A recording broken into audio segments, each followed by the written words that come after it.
We all failed. Damn. That was not a good. I mean, I was gaslighting Grandma, so like I kind of put it on myself. Everybody choose a color. And I was trying to get rid of old dudes, so. I'm gonna choose pink. Green. Dang, I would have chose green. Blue. All right. Yay. Player orders decided based on how disturbing it would be to go to your boss's house only to discover that everything they own is that color. I think the pink.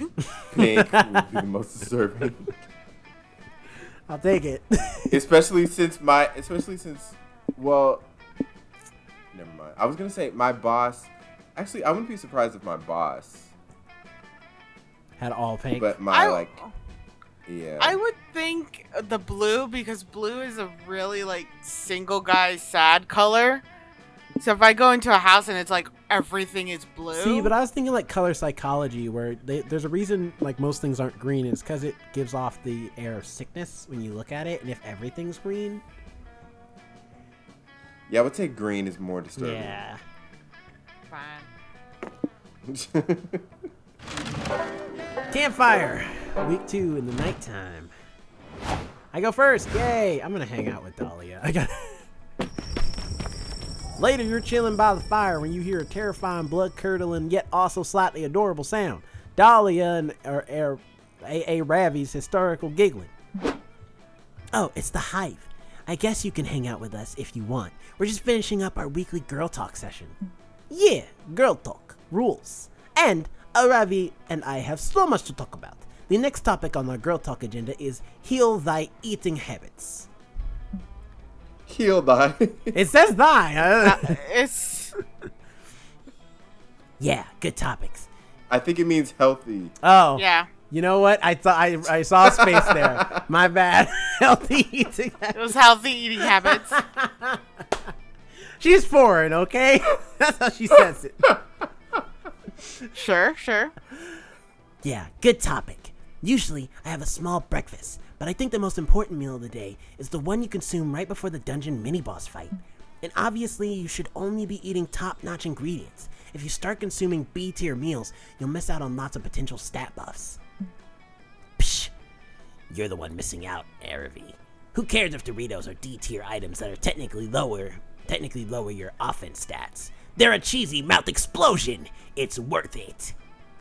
Ha! That reminds me of a really awesome dinner I had a few days ago. Did you guys know that lit grenades are actually really high in fiber? If you have a demon metabolism like me, you gotta make sure to get plenty of soluble and insoluble metals in your diet. That's why I eat a lot of airplanes. Oh, that makes sense. For me, I gotta keep a healthy balance between eating full meals and just regenerating using a flask potion. Potions are convenient, but you can overdo it. For real? It's like me and battle wine. I love to have 2 or 3 casks after a victory, but if I drink too many, I'll be slightly less bright blue the next day.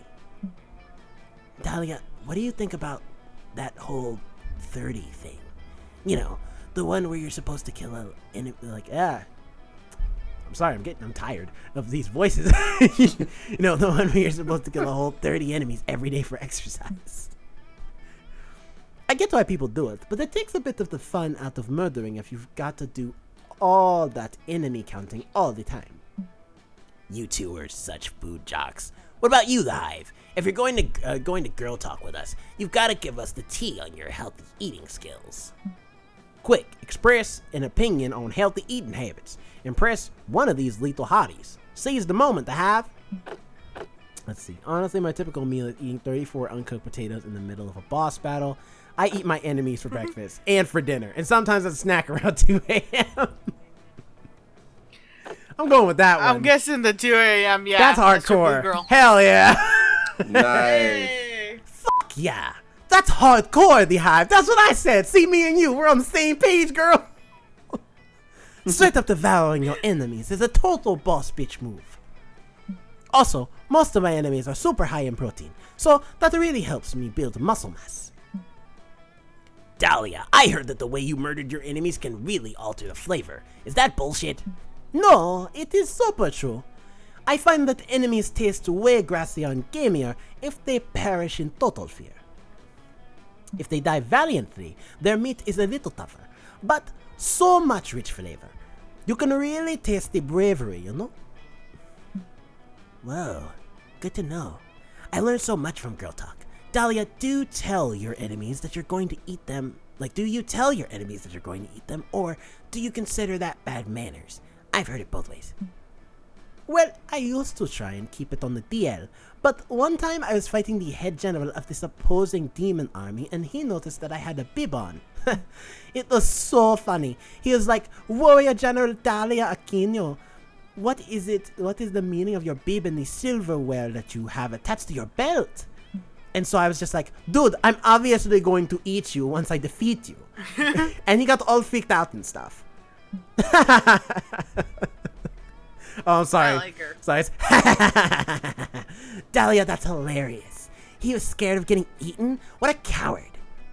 I know, it was so funny. I just had to mess with him. So the whole battle, I kept sprinkling him with pepper and salt. He was so nervous that he didn't land a single blow. Wow. So eating your enemies isn't just nutritious, it's also a viable psychological battle tactic. Haha, so true. It's so good to reminisce upon all the delicious meals / victorious battles I've had. I'm pleasantly surprised that you're also an enemy eater of the Hive. Maybe next time we can tag team a boar demon and make a meal out of it. If you know what I mean. Whoa. You're not exactly sure what Dahlia means, but she could be asking you out on a date. Or asking you to bang on top of a dead pig demon. Either way, it's a win. Damn. I'm into it. I dig it. Last time it was Ghost Girl. This time Demon Chick. I'm with it. Just send me to the Mexican one. Ah, Milo. Yes, Milo. Milo. Even though he does not have a Spanish accent. Racist. I already picked his voice. He can't change now. Don't make it less offensive. Go on. In the glow of the campfire, you see Damien holding some kind of stick-like object near Milo's eyes. Clearly, he's about to poke them out, so you rush over to stop the blinding. And that's how you achieve the perfect smoky eye, powered by the smoke of an actual fire, which is always the ideal backdrop for a smoky eye. So if there's no fire readily available, feel free to start your own. Your makeup skills are impeccable, Damien. You don't need to often, or rather unsoften the blow of your talent by immediately going back to arson. But that's... Really quick, sorry. Wait 1 sec. He's British now? He's always been British. You just did a Spanish accent! No, I did a Spanish accent as a joke. That's not his voice. He's always been British. I don't recall that. He just put a little Spanish I flavor remember on him his being British British. accent last time he was talking. He was being racist. No, he's being extravagant. He's fierce. How about he's British but has Spanish ancestry? There we go.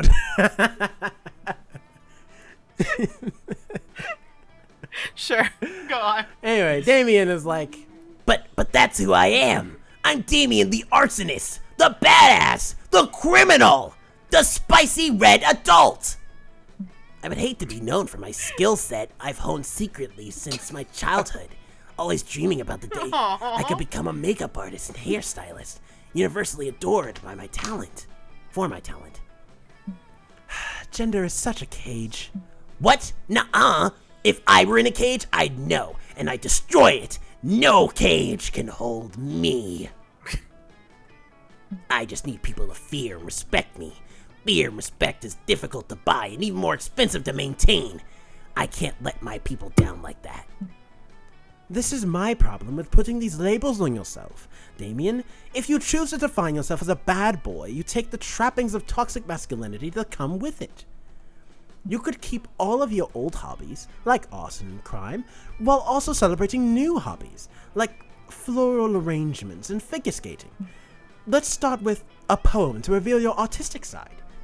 Yes, that'll be the perfect thing to accompany your beautiful, delicate makeup skills. A beautiful, delicate poem. If you really see my makeup as art, then you wouldn't need to pressure me to write a poem to be an artist. Ooh, nice one, Damien. These two clearly aren't going to see eye to smoky eye on this one. Time to do what you do best and pick a side. Why should Damien write a poem? Why should Damien write a poem? And crimes are poetry already. Or I like that though. Or what's that, Damien? Can't rise to Milo's challenge? I knew you were scared of poems kicking your weak prosaic ass. Cuckoo ka-choo, cuckoo ka-choo. Is that supposed to be chicken sound? Yeah. Bad chicken sound.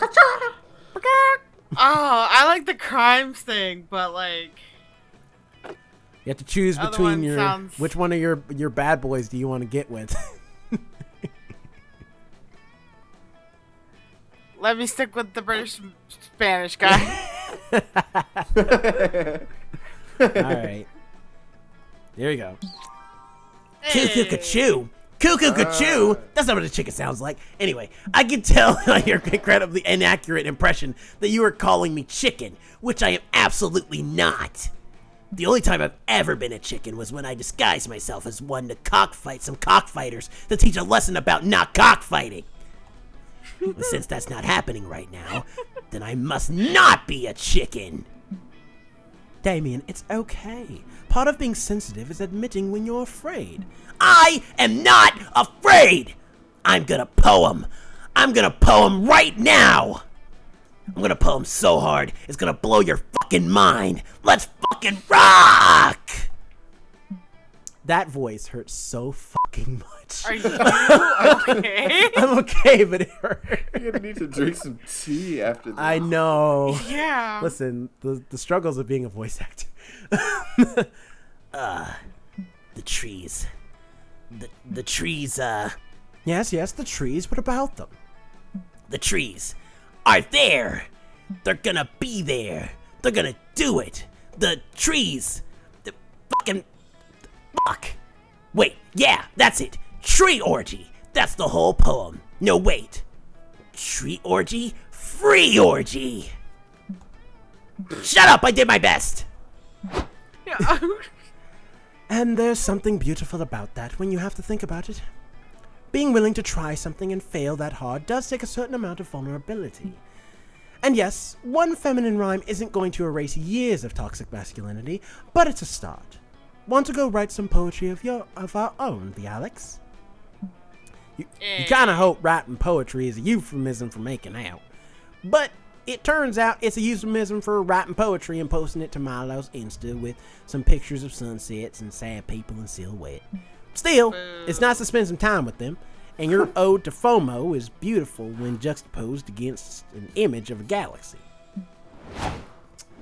Alright, Jet, your options are to go back to hang out with Cal, be by yourself, or find out who the hell this is. I'm curious if I'm by myself what's gonna happen, but I'll find out who the hell that is. Okay. Hey, Jet Mothman! Welcome to my cozy little log. How is everything? Say, have you heard anything particularly juicy lately? Any good stories about your campmates? Look at me trying to make small talk and not at all just fishing for some gossip. No. Just some good old-fashioned small talk. Come on, spill the beans, my friend. F*** it. It's time for some lies and gossip. Here we go. Oh, strike with your gossip skills. Or you can just gossip on yourself. Interesting.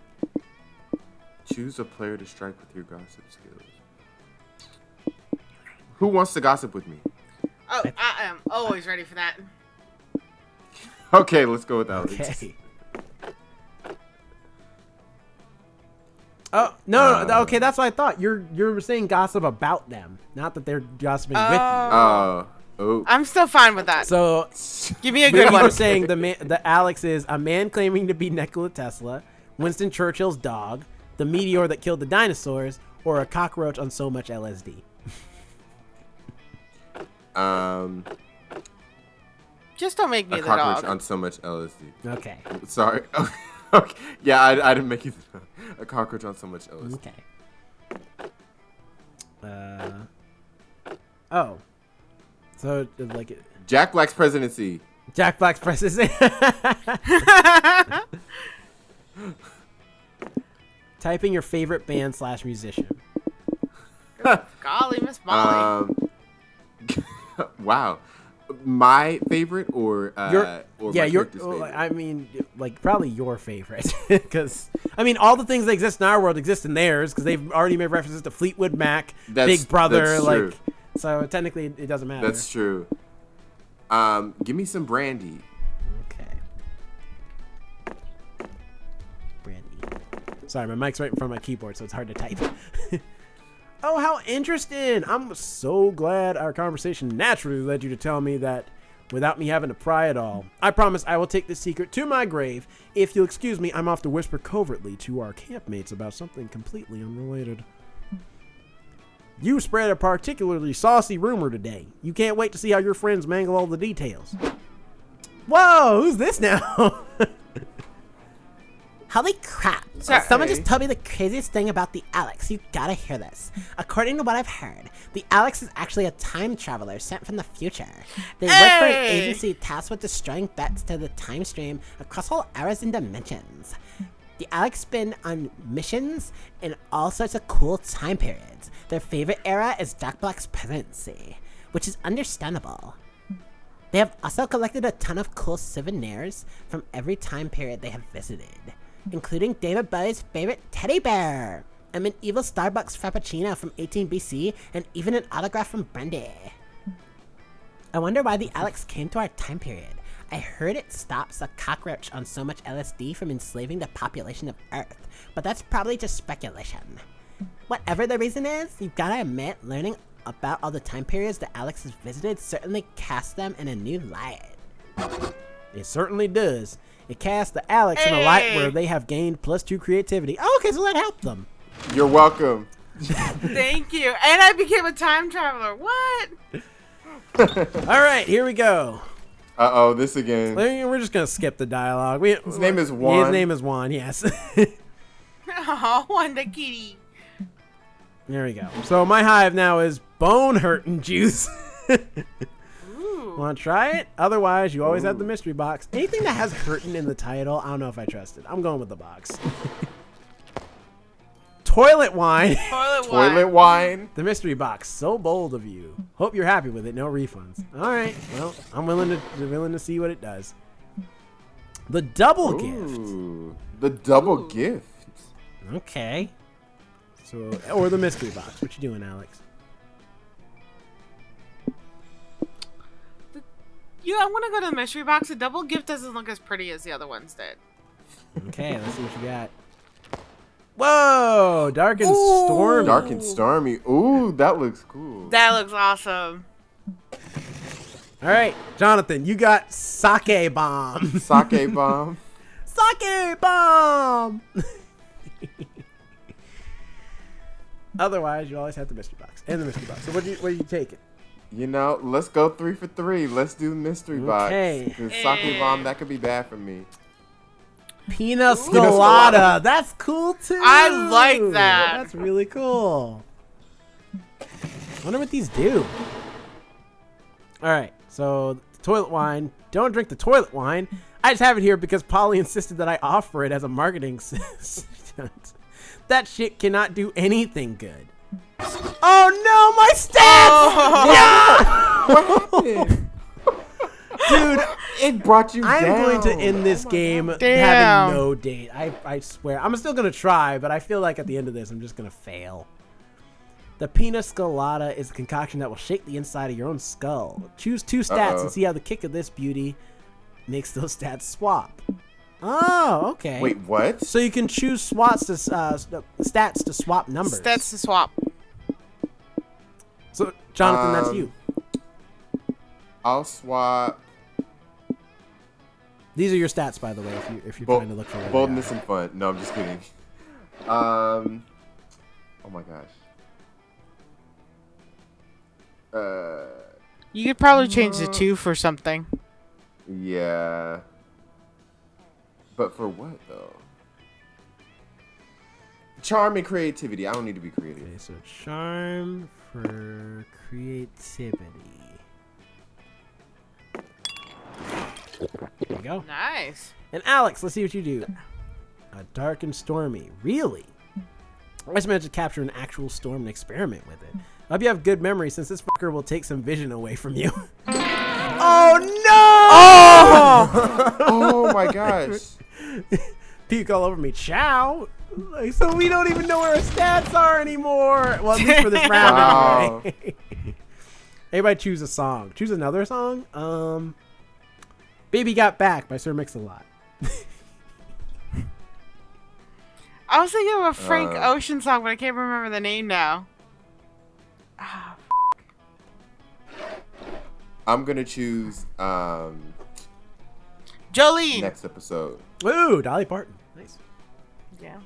I'm gonna choose next episode by Snoop and Dr. Dre. Okay.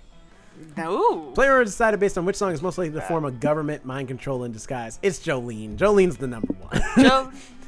It literally repeats itself. Don't take my man from me. What was yours, Jerome? Baby Got Back. Yeah, that's another one that I'd took say control Baby of the Got world. Back. Yeah. And then we picked some good ones though. All right, last week, folks. This is our last chance to make some moves. Finally. Alex, you're first. 90 minutes, my butt. Yeah, we've been I at this know, for nearly right? 3 hours. I haven't been to the forest yet. Okay, the woods it is.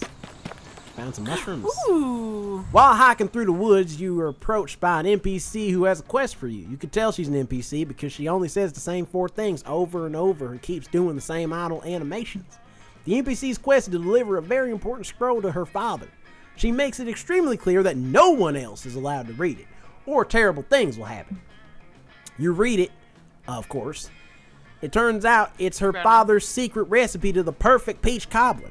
Looks like her dad is never going to make that famed dessert in time for the NPC family potluck because you eat the recipe scroll and gain +3 smarts.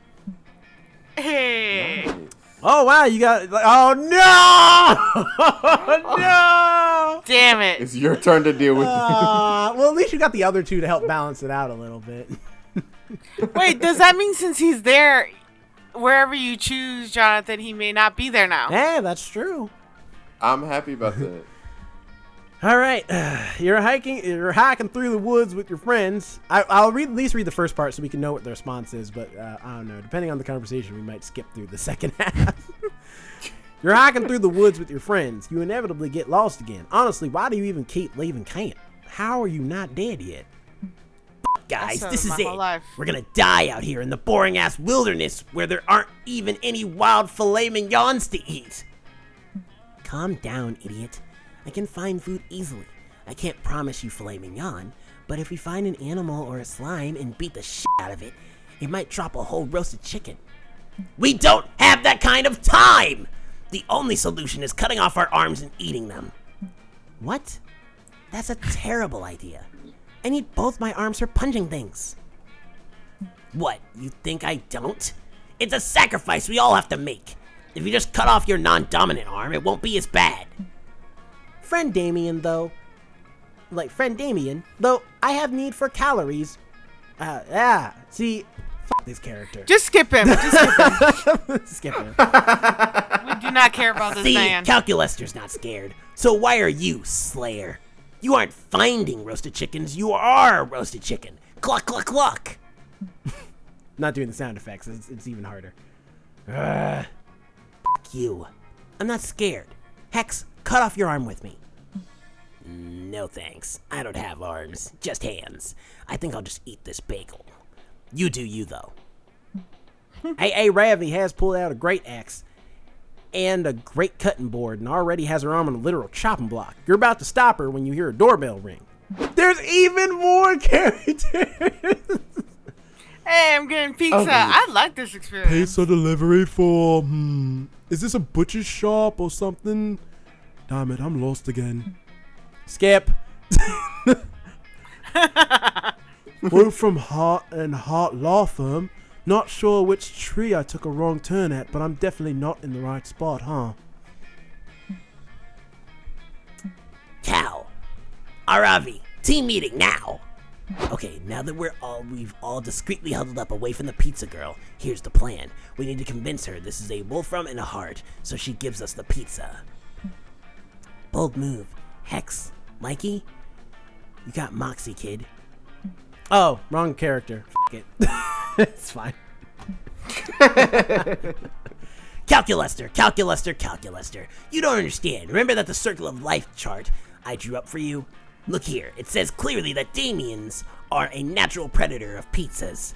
It's all part of nature for Damians to use their cunning and metalness to prey on any pizza they see.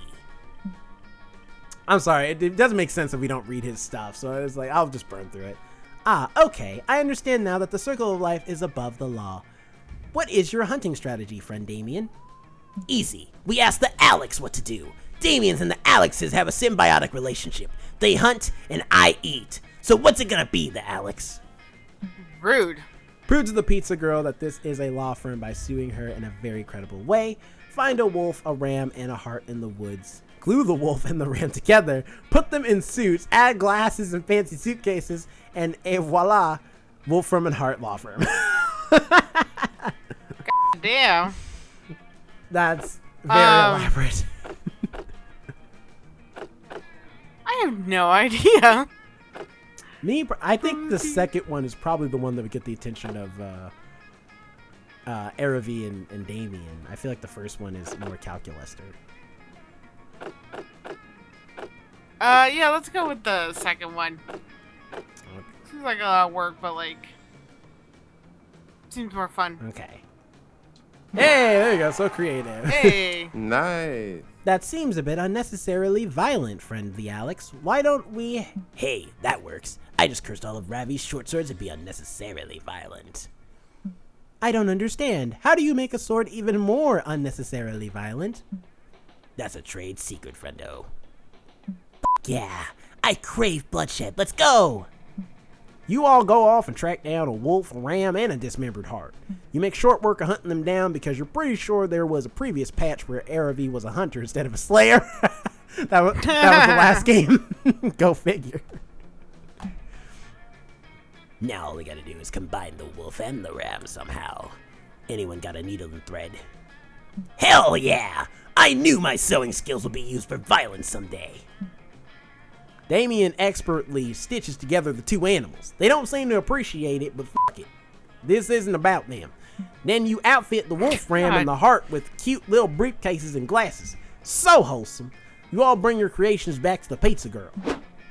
Oh, you're back. And you brought nightmares. Actually, it's a wolf ram and a heart. They're the main lawyers of our firm, and they ordered that pizza, so fork it over. Are you sure? I mean, these are just severed heart and two sewn together animals screaming in what sounds like horrible pain. Like, are animals even capable of reason? Isn't that essential to being a lawyer? But just look at their nice little ties and briefcases. These are arguably even more essential to a lawyer than intelligence or rationality. Guess I can't really argue with you there. Also, you guys took forever finding them and my shift just ended. Enjoy your pizza because I don't care what you do if I'm off the clock. Peace. Hey, free pizza. Nice. Free pizza. You all split it and they even get a little to the wolf ram. Seems more interested in the crying blood than eating it. But it's the thought that counts. You gain +2 fun and +1 boldness. Not that we can see it. I like my drink. I haven't been to the manor yet. I'll go there. That day you venture into the haunted manor. It's like, why not have week 3 be another terrible week? It's been shit time at camp. I hate it here. I'm having a blast. Everything's going fine, and you're reassured on how brave you are, when suddenly a ghost, or is it just someone wearing a blanket with 2 holes, so hard to tell the difference, appears and whispers in your ear. Remember, one day you'll be long gone, and no one will remember you. All the struggle you endure to become a better version of yourself, both personally and professionally, will eventually mean nothing. The ghost leaves while you take all that in, gaining +3 boldness in the process. Damn. Hey, werewolf guy, it's Scott. Hey, Scott. After that, you leave because you agreed to join Joy and Scott for their latest photograph class shoot.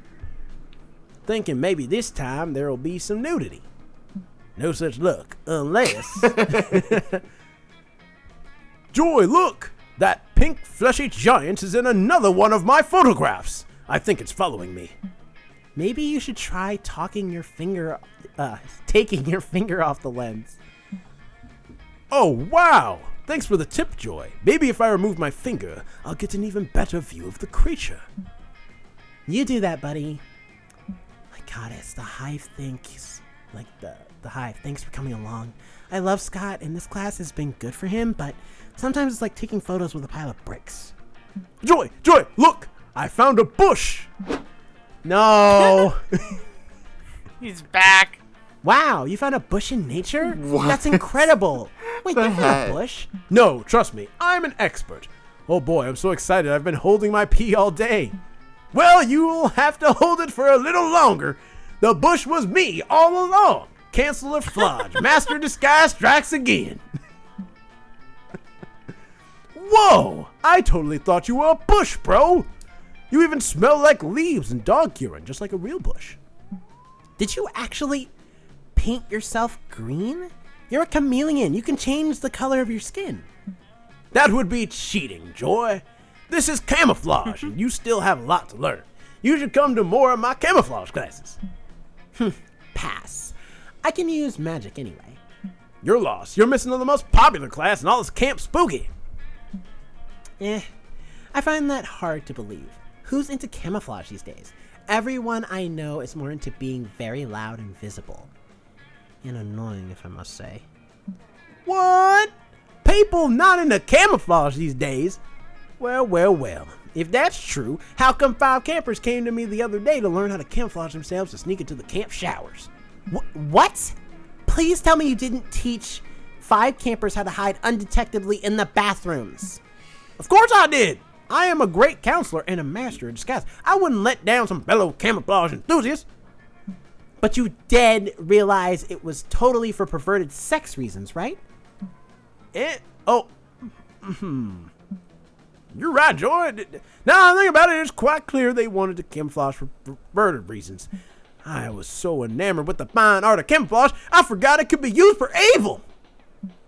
Damn it, Flodge. Come on, the Hive. We got to find a way to flush them out. This is an emergency. Outdisguise them by camouflaging the entire bathroom as a parallel dimension where nudity does not exist.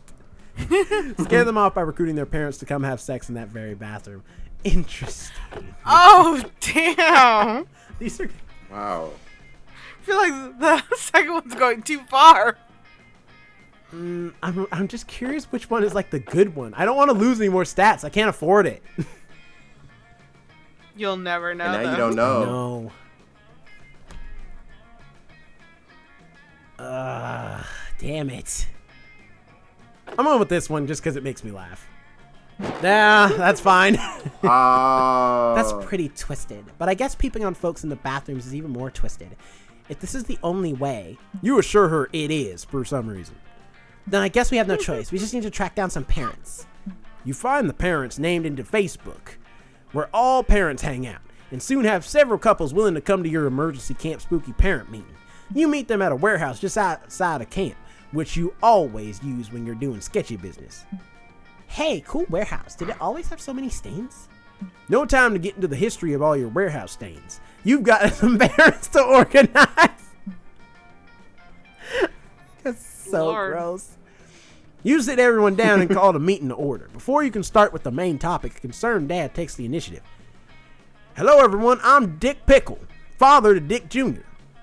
Who was Dick Jr. again? Asked another parent. The Wang Elemental. Ah, yes, right. That checks out. I'm glad we're holding this meeting. I've been saying for days now that it is not acceptable that the camp doesn't have a lactose intolerant friendly menu. You try to explain that to Dick. You try to explain to Dick that this meeting is not about the menu. Ah, what's the main topic then? You explain to them the you explain to them the bathroom perverts and how you need some of them to go have sex in the bathrooms in order to scare their children out of there. Wait, you're asking us to go to the summer camp? To have sex in the bathrooms?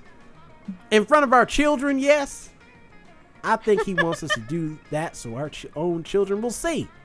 No, that would be fucked up. Obviously, you want them to pretend they're going to have sex so their kids will be scared out of the bathroom. It's poetic justice for trying to peep in there. I have a hard time putting the concept of poetry and justice so close to the idea of having sex in front of our children. You get their point. It's all coming out way weirder than it sounded in your head. I mean, I am concerned that my child is involved in some peeping in the showers business. It's inexcusable. I will text him right now to get them out of there.